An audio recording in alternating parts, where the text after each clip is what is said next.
Polish ping pong. Well, I wouldn't define it as sport. Basically, it's a game that was created in Poland.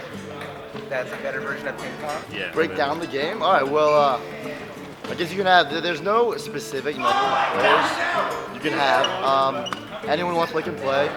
It's essentially, I guess there's only, the primary rule is that it has to bounce once on the floor, preceded by the table. So no matter where you hit it, you can play any objects around. You can play off the wall. You just got to hit the floor once, and bam, you play. And you have to follow an order? Yeah, so there's a set order that is determined before you start.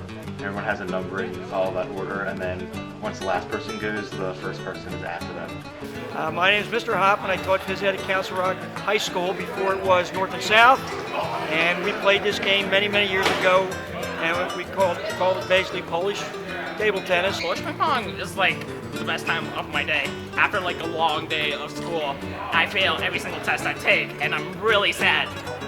It's freedom, and throwing down the established order of regular ping pong. And you've made new friends playing this game?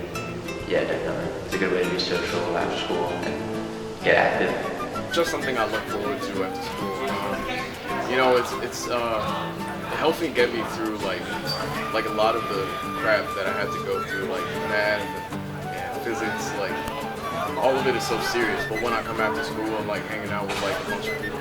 It's really cool, like to look forward to that kind of thing. It's a lifestyle.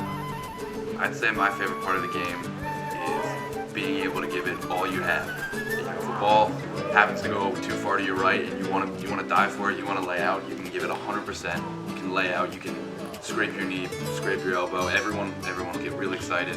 You'll be able to hit it, and if you can, it'll be awesome. And how does it feel seeing all of these kids here playing this game that I imagine you introduced, did you? I believe I did to Council Yeah. Rock. Yeah, it's a wonderful game. It's very challenging, and all the students seem to like it. So we played it. Yeah, The there's a problem big was getting room.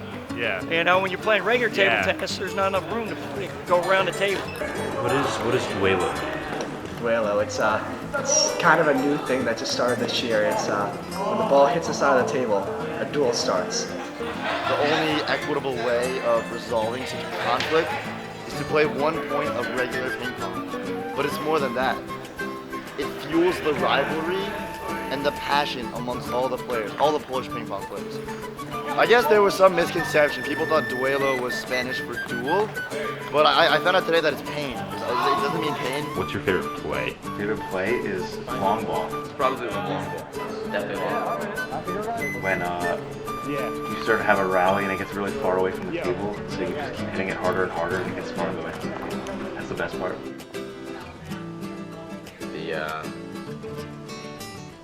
When the Andy game became a common term.